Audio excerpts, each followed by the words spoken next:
विधानसभा निवडणुकीआधी 2 माणसं मला भेटायला आली होती. 160 जागा जिंकून देण्याची गॅरंटी देत होते. शरद पवारांनी हा मोठा गौप्यस्फोट केलाय. त्या दोघांची राहुल गांधींशी भेट घालून दिली होती, असाही गौप्यस्फोट शरद पवार यांनी केलाय. आत्ताची ही सगळ्यात मोठी बातमी.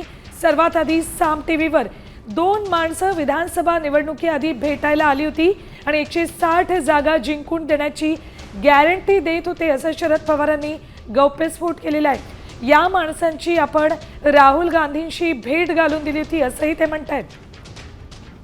अपडेट्स घेऊयात आमचे प्रतिनिधी पराग ढोबळे यांच्याकडून. पराग, अत्यंत मोठा गौप्यस्फोट शरद पवारांनी केलाय.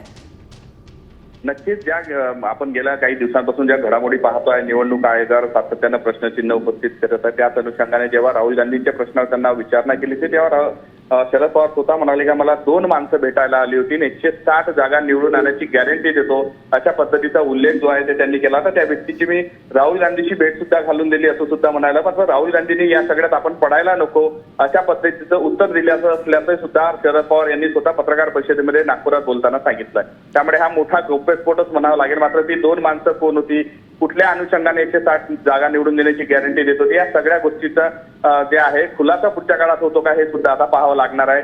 कारण की आगामी काही दिवसांमध्ये जे आहे निवडणूक आयोगाला सुद्धा भेटणार असल्याचे सुद्धा पत्रकार परिषदेमध्ये शरद पवार यांनी सांगितलं. पराग, असेच सोबत आपण याच बातमी संदर्भातले काही मुद्दे ग्राफिक्सच्या माध्यमातून प्रेक्षकांना दाखवूयात.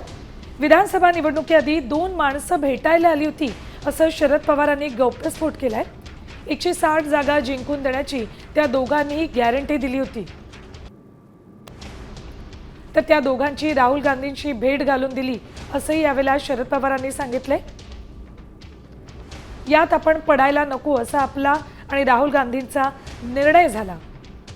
शरद पवारांनी ही माहिती दिली. तर 160 जागा जिंकून देण्याची या दोघांनीही ऑफर दिली होती, असं शरद पवारांनी आता पत्रकारांशी बोलताना सांगितलेलं आहे. पुन्हा जाऊयात आपण आमचे प्रतिनिधी पराग ढोबळे यांच्याकडे. पराग, या 2 व्यक्तींबाबत शरद पवारांनी काही माहिती दिली आहे का? त्याबद्दल त्यांनी फारसा खुलासा केला नसला, मात्र त्यांनी उल्लेख नक्कीच केला होता की 160 जागा निवडून देण्याची गॅरंटी देत होता. या सगळ्या अनुषंगाने त्यांनी निवडणूक आयोग असो या सगळ्यावर अनेक प्रश्न जे आहे उपस्थित केले. तसेच राहुल गांधी ही आपली भूमिका पत्रकार परिषदेत मांडतील असंही त्यांनी सांगितलेलं आहे. बिहारच्या निवडणुकीच्या अनुषंगाने जो काही हंगामा आम्ही संसदेमध्ये केला त्या अनुषंगाने बोलले. बऱ्याच विषयावर त्यांनी बोलत असताना हा सुद्धा गौप्यस्फोट जो आहे शरद पवार यांनी पत्रकार परिषदेत केल्याचं आपल्याला पाहायला मिळालं. पराग, एकीकडे शरद पवार आज हा गौप्यस्फोट करतायत. त्याआधी इंडिया आघाडीची बैठक दिल्लीमध्ये झाली, तिथे राहुल गांधींनी इतकं मोठं प्रेझेंटेशन केलं होतं, पण त्यावेळेला राहुल गांधींनी या 2 माणसांबाबत उल्लेख केल्याचं आढळलं नाही. आजच शरद पवार काय बोलतायत? आता isakal.com आहे देशातील नंबर 1 ची मराठी न्यूज वेबसाईट. प्रत्येक अपडेटसाठी isakal.com ला नक्की भेट द्या.